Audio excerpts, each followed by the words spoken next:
Welcome to Blind Level Tech. I'm Jonathan Price. I'm Evan Starnes. And together, we're bringing you news, tech, and information about blind technologies. Being blind doesn't mean you have to stop living.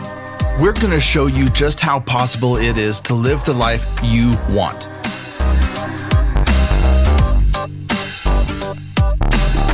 So, what was going on with my audio interface in last week's episode was that I did not have the internal routing set up. So I got a new interface and I had to make the output of line 3 into the input of lines 1 and 2 and then send it out because the software that I use for loopback requires me to set up a weird in-out signal.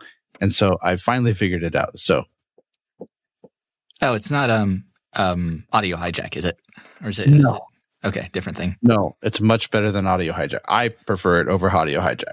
I was actually looking for something a while ago, like audio hijack. So loopback is really cool because you have all of these digital. It's basically a digital mixer. So you have all of your digital incoming sources, Logic, Teams, whatever you want, and then you have your dedicated output channels. And it's basically a mixer software that you can then send all of your signals to outboard gear and change the volume and monitor every single thing on its own channel, which is awesome. Sweet.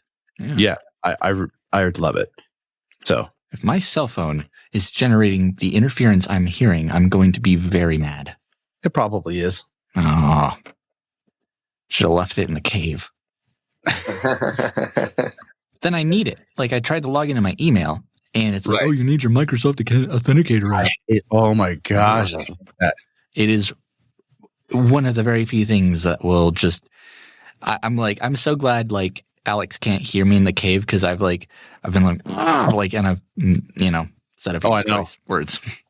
Caserny, can you hear us? I do. You hear me now? Hey, bro. How's it going? I'm doing good. Nice to have you on, man. How's your day going? Man. It's great, man. Great, man. Yeah. I'm invited my partner on this call, man. Yeah. BIGBOI Sing. I don't know if he on yet. Oh, no way. Nice. Yeah. Dude, I'm so excited. Dude. How y'all doing today? Dude, I'm so excited. I had no idea you were going to be on with Caserny. Okay, so hold on.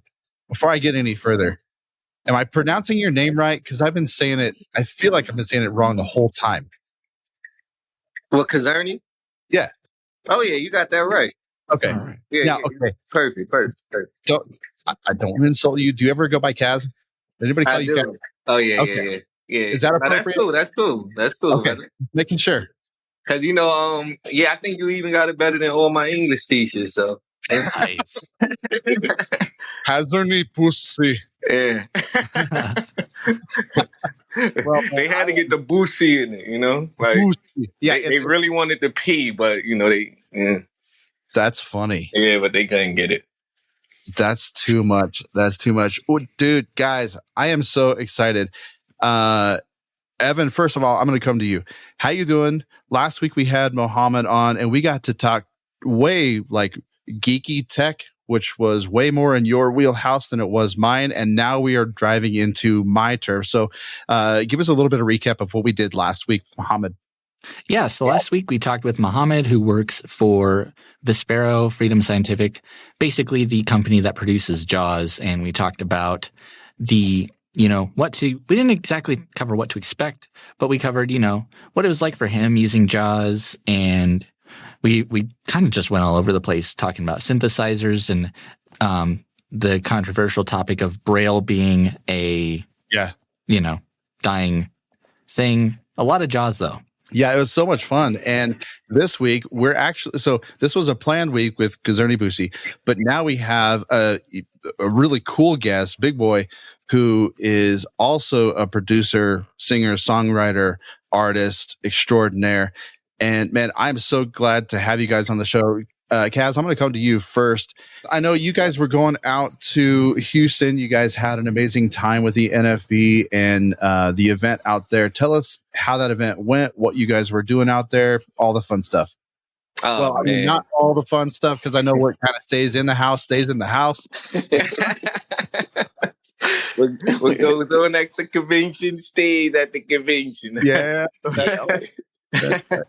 But man, it was explosive, man. We had so many people come out, man, and to see all the BMG artists get up there and do their things was just like magic. They really was able to connect and draw in the crowd.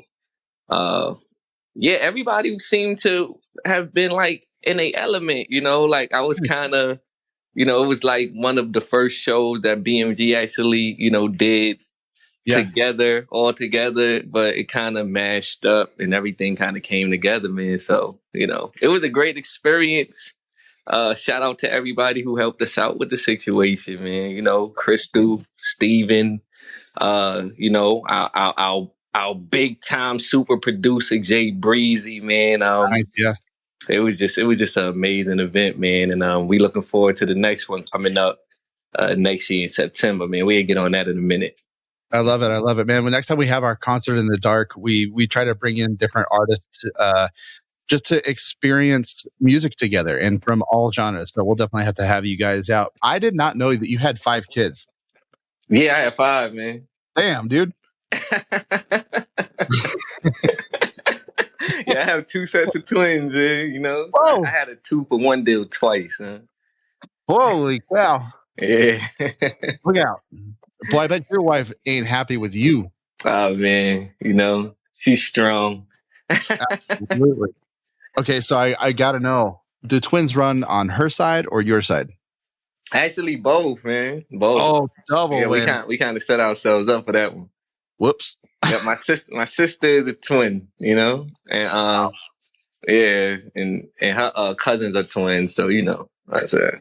So Kaz, tell us a little bit about BMG and what you guys do as an organization, as a label, and where did this originate? This is something I've never even heard of. Yeah, man, it's a really big deal. I think it was back in, I would say, January. I connected with BIGBOI Sing, who is the CEO, the visionary of the actual label. It is a record label for blind and visually impaired artists.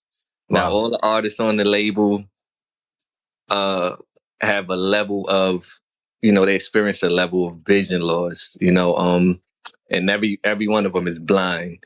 So producers, engineers, writers, singers, all blind, and super talented group of people. I didn't know it existed until I bumped into BIGBOI, and nice. as soon as I got that opportunity, I got the media company, and we put these stories out, these exceptional stories going on in a blind and visually impaired community. I was like, I gotta cover that, because I think that's just like life change in the world will really be impacted, through that movement and through that wave that they create. And I quickly got on it. I was like, yo, let me get on that, BIGBOI, because I see something in it. You got something big here, and anyway, I could kind of help you to expand this and get this out to a larger, audience, group of people, man. Let me help. Long story short, I'm an artist. Nice. So, I'm a blind artist, one of the best out here. So, why not? Why you don't come rock with the label, boy? Like you trying to promote us and get us out there, man. You need to come rock with us, man. Let's go. Since then, it's been go time, man. For those who don't know, is BMG just hip hop, or is there more like R&B? What other genres do you guys produce? Or are you looking to expand? Man, I can't give you the exact number count of artists, but as far as I know, we have hip hop, definitely. Okay. We have R&B. We definitely have gospel music. Oh, cool. We have a dope artist that does like Spanish, reggaeton, bachata, Oh, cool. So yeah, man, we're like really open and versatile. So, the dream would be to have all genres because, there's so many talented, blind artists in every genre. You know, um, we are fairly new deal with BMG, and we're still kind of open to accept, new talents, from the producer side, from the artist side, even the tech engineering side, man. We definitely open, to the dedicated ones that's really, willing to take their careers to another level on a serious level. Like we open for that. So yeah, So man, we're looking for all kind of artists. that's awesome. So before I let Evan jump in with this question, I want to run to Big Boy real quick. Kaz said that you started BMG, and it started in January? Was that when Kaz joined? And then what was the, I guess, motivation behind BMG? It came from I've been doing music for a while, man. I've been in it for a minute. I used to be invited to a lot of industry parties. I'm talking about with like Universal, Interscope, and at all of these big parties, man, I never really seen, blind people in there.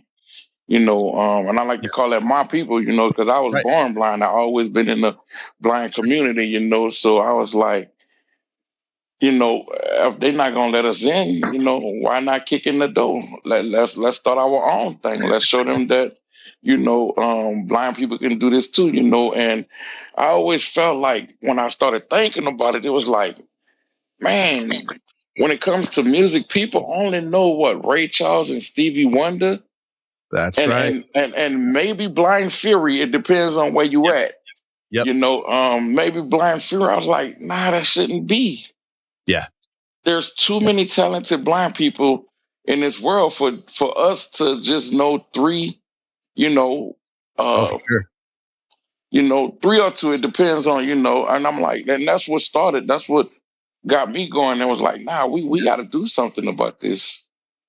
Well, and in that genre specifically, I mean, you mentioned those three, but then when you go outside of the genre of hip hop and R&B, you have, Andre Bocelli, and you have Diane Shore, who's a jazz pianist, and so you have some of those people that have kind of touched into that Ray Charles, Stevie Wonder, arena, but nothing to the level that what you guys are doing. And you guys created literally a powerhouse of musicians that are all dedicated to blind and low vision. Everybody is a producer, singer, songwriter, artist. It's so amazing. Where did BMG come from?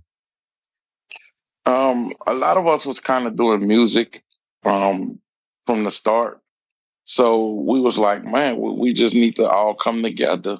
And when we say Blind Money Gang, it's like a gang of us blind people coming together to create music, So that's basically where it came from. It was a gang of us already. So we was like, okay, we're going to be the Blind Money Gang. We're going to come together and make music, That's awesome. I want to dive immediately into the technological side, but I'll try to resist.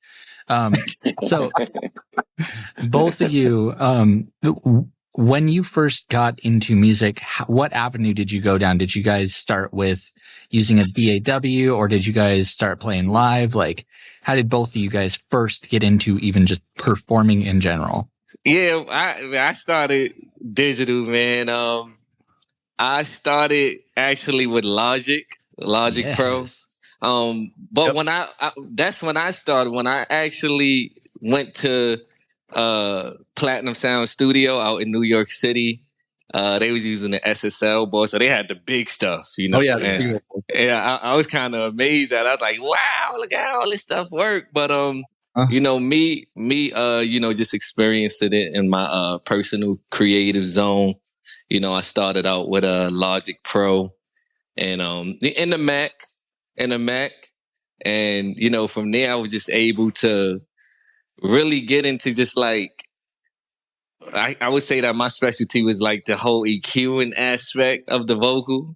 Right? Oh, gotcha. Okay. Yeah. So I take the EQ and I take the EQ I would say like for me, some people would more into compressions and all that, but you know, the EQ for me was always something that I would be, even with my engineer, I would say, well, you know, that needs more body, that needs more mid, and you know, Logic was one of them programs that allowed me to get that thickness.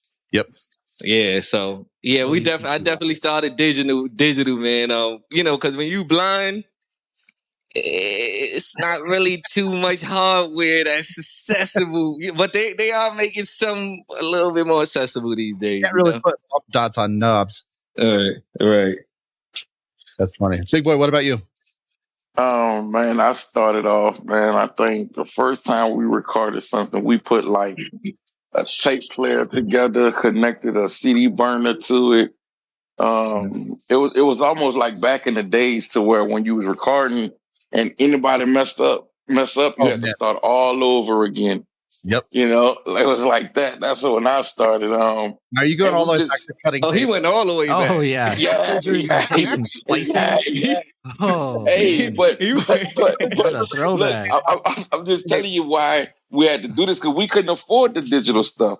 Right. But we love music so much, we threw stuff together. You know, we gonna make it happen regardless, you know. So we started off like that, man. We just rigged a whole bunch of stuff together. But when I was able to afford to go to digital, we started off with Cakewalk. Yep. Whoa. Absolutely. Old program. Yeah. Good program, but old one. That's a great. You know, so we started off with that. And, you know, with Cakewalk, you can record, you can do beats and all of that good stuff, you know.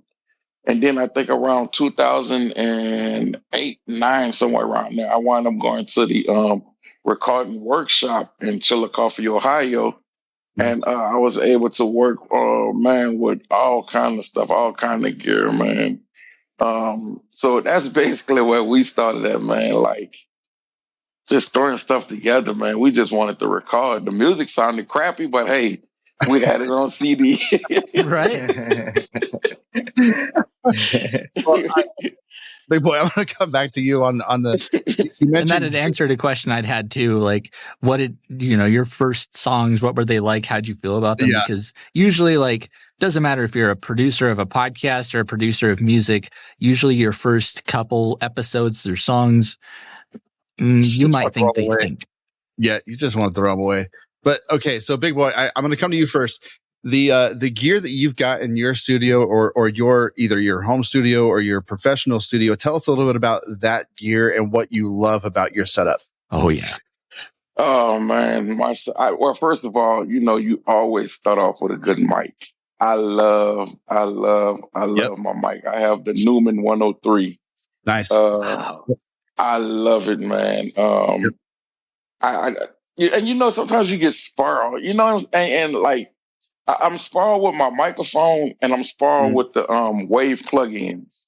Yep. And they say you don't supposed to do that, but I just can't. My microphone and the wave plugins, like I can't do nothing without them, man. I love them. That's like my babies, Yep. I'm with you. And I have a good pair of Yamahas and a good and the Adams, what's it called? Adams, backing them up. But for me, it's my mic and it's my plugins. Yep. I can't do without them, man. For sure. The computer, what's your work? I have a Mac and I use I go back and forth from Pro Tools to Logic Pro because the workflow of doing beats in Logic Pro is easier to me than using Pro Tools. Yeah. But I love recording in Pro Tools. That's good to know. You mentioned your Neumann. Any other mics? Nah, I don't really like nothing else, man. That's why I say I'm spoiled when it comes to my mic and my plugins. I really don't use nothing else. I'm a big Waves guy too, so I love that they just came out with the both the the Clarity or D-Reverb and just the Clarity. Those are amazing plugins. But so Big Boy, it's awesome that you mentioned the Neumann because I was going between that and the AKG C14 or 414. Oh, okay. Just because of the polar pattern and how many switchable polar patterns there are. And the clarity for that microphone is so clean. It has a little bit of a sparkle in that like 5,000 to 7,000 hertz range. I absolutely love that clarity. I don't know. AKG mics and headsets are where it's at in my that's what I like. I love AKG's headphones. Yeah, when we was at the school, they love using that mic at the studio. The AKGs on everything, man. Oh yeah, they're very bright, but now, I like a bright mic. Do you use your Neumann for only vocal, or do you like use it on other things, brass instruments or anything like that? No, I just use it for vocals. I would love to record because when I was going to school, we had to record bands. But I have a home studio. Now I do have the my interface. I have the Focusrite and I have the Optima Pre. So I can hook up a number of instruments, man, but I haven't had a chance to work with a band. I would love to. Nice. I really would love to, man. Hey, I need to know too, because I have a Focusrite, although it's at work. It's my work interface now. But what is that like to work with? Because I found a little bit of weird accessibility issues with the Focusrite series, but I haven't had no issues with it because I use Zoom. Okay. I haven't had to really have to use it with voiceover or nothing. Gotcha. But I haven't had no issues with it. I've honestly I don't know. Jonathan got me. I kind of got a Personas, and I honestly I plugged my keyboard into it. I'm like, I haven't used this Focusrite. I bought $200 Scarlett Solo, and I'm like, I haven't used this thing in months, and I brought it to work. I'm a big Personas guy. I got the 192. I got the S8. I've got like a whole bunch of Personas gear. They're just clean. I like their gear, and I like the way they design it. Like we in the studios for those. We got the Audio Box USB 96. Their basic interface is 2 inputs, either they're combined quarter inch XLR with phantom power, and they're just perfect. There's nothing wrong with the interface. You plug it in, you set your levels, and you're good. And they're super clean, good sounding. All right, so Kaz, I'm going to come to you. What in the world is in your studio? Man, I heard him talk about that Norman. Shout out to the Norman. But as far as the mic, we use the Blue. Yeah. We use the Blue mic, the Bluebird. The bottle, I call it the baby bottle. It looks like one. It totally does. Bottle. And we got the Mac. We do have a preamp that we go through, the Avalon, at the studio. So, that definitely gives it a great sound. And we just go through the waves. You got monitors too, or like good old studio monitors or any of that? Yeah, we have the Rocket 5s actually. Oh, okay. Cool. Right on. Yeah, the Rocket 5s, yeah. They like real good range, so we like bass, we do like a lot of that R&B and hip hop stuff. Man, I was just gonna ask if I can irritate people with them, I will get them. Right. And if they got good bass response, but they also aren't lacking in the mids or treble, then I don't know. I'm trying to find some good studio monitors too, But see, here's the thing with bass: it can't be woolly, it can't be all fluttery. It's got to be nice and rich and clean and crisp. If you don't have a good, solid bass that's clean, it ruins your entire song, ruins the mix. Can't stand it. It drives me when people use so much bass, it pretty much muds everything in the mix out, and all you hear is bass, and your brain's like rattling, and you can't even hear anything else. Right. It's just right. Yeah, we definitely got to have that bass range. Oh yeah, we had to have like them under 200 hertz, right? Yes. Because you can feel it. You can feel it below that range, Yeah. So, absolutely. Yeah, but as far as like when you think about what we do in music and how you get like into the psychology of it, I think we're transitioning to a more cleaner sound, technologically, I think that the younger generation, the higher hertz is kind of, we're figuring it out. We're not trying to put people to sleep with it. We're trying to wake them up a little bit. Yeah, that's right. The bass that gets you slumber. Yes. Yes. Yes. So yeah, we get into that too, man. You know. What's good, everybody? Jonathan Price here with BLT, your show for all things tech and music and all things accessible. We're so thankful you guys were listening to this show with Caserny Bussey and Big Boy from the Blind Money Gang. If you would like any information on the Blind Money Gang, please feel free to visit them at blindmoneygang.com or reach out to them on Facebook, Blind Money Gang. And man, we're going to be diving next week into more of their philosophy and more tech about music and all things BMG. So BMG, BLT, tune in next week. See ya.